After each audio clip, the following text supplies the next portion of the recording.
Yeah, I mean, I've been involved in the cannabis industry now since 2012, since 2000, really, officially. I mean, I came out with my own personal use around 2001, and I've been literally working with, some of the same organizations you've worked with, MPP and, others to move forward, medical initiatives across the country. I worked in New York, and Connecticut, and, Maine, and across the country, trying to make sure that people understood that, individuals had a personal right to a conversation with their doctor unfettered by anybody else's opinion.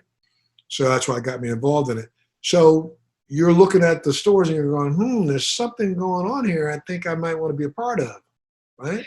Yeah, I mean, we believed in it from the standpoint that I just thought it was fundamentally wrong, that the status of it. Once you start to understand the history around this, it's hard to kind of walk that back and really get comfortable with what's happened. It's so terrible.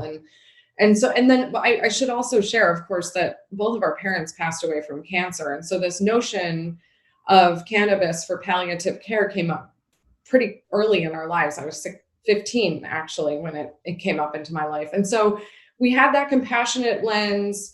We started to talk about what it would look like to participate. And one of the things that we understood about the industry was, from a business standpoint, it was under-resourced. There wasn't a lot of investment dollars. It was underbanked. It still is underbanked. And so that's where we thought we could come into the space and contribute and help to build businesses, which has been tremendously rewarding.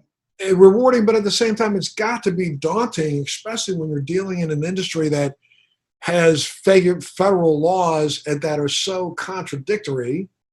You got a federal government on one hand that has been dispensing cannabis itself for the last 60 years through a program at the University of Mississippi. You got a federal government that has its own patents on cannabinoids.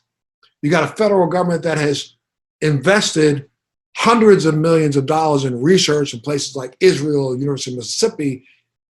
And at the same time, that same federal government turns around and says that this is a substance that has no medical value, when it actually, in its own abstract to its application for patent, states how medically efficacious it is.